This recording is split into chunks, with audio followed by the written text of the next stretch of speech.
গোলামি এবং দাসত্ব থেকে মুক্ত হয়েছি ওয়াশিংটনের গোলামি করবার জন্য নয়।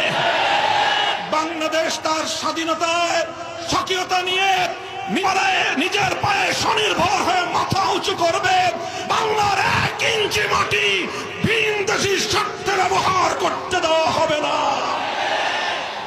শত শত বছরের মুসলমানদের মসজিদ মাদ্রাসা কবরস্থানের জন্য ওয়াকফকৃত শত শত হাজার হাজার একর ভূমি দখল করবার যে পায়তারা মোদি করছে, আমরা বলতে চাই মোদি তুমি গোটা ভারতবর্ষে এখন একা এবং বিচ্ছিন্ন হয়ে গিয়েছ।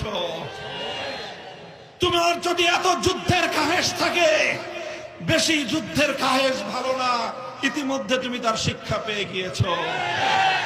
মনে রাখো, চতুর্পাশ দিয়ে সকল ছোট ছোট রাষ্ট্রগুলো যদি তোমার টুটি চেপে ধরে, তোমার অস্তিত্ব বিপন্ন হবে, ভারত খান হয়ে যাবে। আমার সিঙ্গার বিলে তুমি পুশিন করবার পায়তারা চালাও। ব্রাহ্মণবাড়িয়ার বীর জনতাকে আমি সংগ্রামী সালাম জানাই। আগামী দিনে আপনারা সোচ্চার এবং সতর্ক থাকবেন। ভারতীয় আগ্রাসনকে সীমান্তের অপর প্রান্তে রুখে দিতে হবে। আমার সংগ্রামী বাংলাদেশের বর্ডার গার্ড বাহিনীকে আমি শ্রদ্ধা জানাই, অভিনন্দন জানাই। বীর দর্পে আধিপত্যবাদকে তোমরা মোকাবেলা করে যাবে।